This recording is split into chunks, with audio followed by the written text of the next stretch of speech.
नमस्कार मित्रों, आप देख रहे हैं सृष्टि का रखवाला, जहां हम आपको प्राचीन ग्रंथों, पुराणों और इतिहास की अनसुनी कथाएं बताते हैं।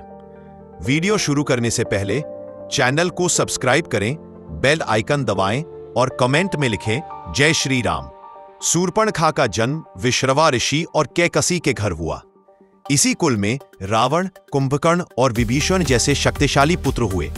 परंतु शूर्पणखा अलग स्वभाव की थी, चंचल, जिद्दी और अपार रूप बदलने की सामर्थ्य रखने वाली। बाल्यकाल से ही वह अपने भाइयों, विशेषकर रावण से बहुत प्रेम करती थी।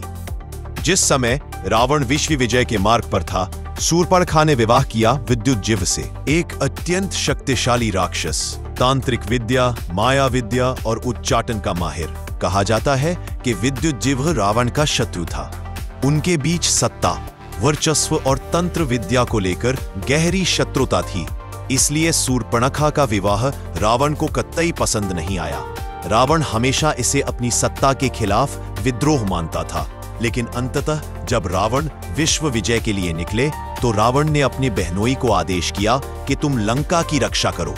विद्युज्जिह्व ने रावण के आदेश पर लंका की रक्षा करना स्वीकार किया और पाताल में तंत्र साधना शुरू की। पर जब रावण लौटा, उसे विद्युज्जिह्व का पाताल में जाना विश्वासघात लगा। क्रोध से भरे रावण ने अपनी ही बहनोई का वध कर डाला। उस समय वह 6 महीने की गर्भवती थी। उसने कांपते हुए पति का शव देखा और रावण के सामने खड़ी होकर बोली, अरे रावण, तूने मेरे पति को मारा है। एक दिन मैं ही तेरी मृत्यु का कारण बनूंगी। यह प्रण उसके जीवन का सबसे बड़ा संकल्प बन गया। पति के वध के बाद शूर्पणखा ने लंका छोड़ दी और पंचवटी जा बसी। वहीं उसने एक पुत्र को जन्म दिया, जम्बूमाली, एक राक्षसी कुल का अत्यंत बलवान और माता की पीड़ा से भरा एक असाधारण बालक। उसने पिता के बारे में सवाल किए। शूर्पणखा ने बताया, तेरे पिता का वध तेरे मामा रावण ने किया था। बस फिर क्या था, जम्बूमाली प्रतिशोध की आग में भस्म हो उठा। उसे ऐसा वरदान चाहिए था जिससे वह रावण समेत सभी देव, दैत्य, मनुष्य सबको जीत सके। इसलिए उसने किया सूर्यदेव की कठोर तपस्या। वर्षों तक तप करने पर सूर्यदेव ने एक दिव्य खड्ग भेजा। वही समय जब श्री राम, लक्ष्मण और सीता पंचवटी में थे। खड्ग जम्बू के पास पहुंचा और बोला, सूर्यदेव ने मुझे तुम्हारे लिए भेजा है। परंतु जम्बूमाली ने अहंकार में कहा, यदि सूर्यदेव स्वयं नहीं आए, मैं तुम्हें नहीं स्वीकार करूंगा।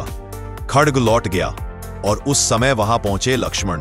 चमकते खड्ग को देखकर उन्होंने उसकी शक्ति जांचनी चाही और बांस के झुरमुट पर वार किया। वह झुरमुट टूटा और उसके भीतर दबा जम्बूमाली 2 टुकड़ों में गिर पड़ा। लक्ष्मण व्यथित होकर रो पड़े, मैंने यह क्या कर दिया। ऋषि आए और बोले, हे राघव, यह कोई ब्राह्मण पुत्र नहीं था, यह रावण का भांजा जम्बूमाली था। यह खड्ग उसके हाथ आ जाता, संपूर्ण मानवता का विनाश कर देता। इस प्रकार देव योजना के अनुसार लक्ष्मण द्वारा उसका वध होना निश्चित था। जब शूर्पणखा को पता चला कि लक्ष्मण ने उसके पुत्र को मार दिया, वह क्रोध से उबल उठी। वह लक्ष्मण और राम की कुटिया तक पहुंच गई। लेकिन जैसे ही उसने श्री राम का स्वरूप देखा, वह मोह में पड़ गई। उसने विवाह का प्रस्ताव रखा। श्री राम और लक्ष्मण ने विनोद में उसे इधर उधर भेजा। क्रोधित होकर उसने माता सीता पर आक्रमण किया। तभी लक्ष्मण ने उसकी नाक और कान काट दिए।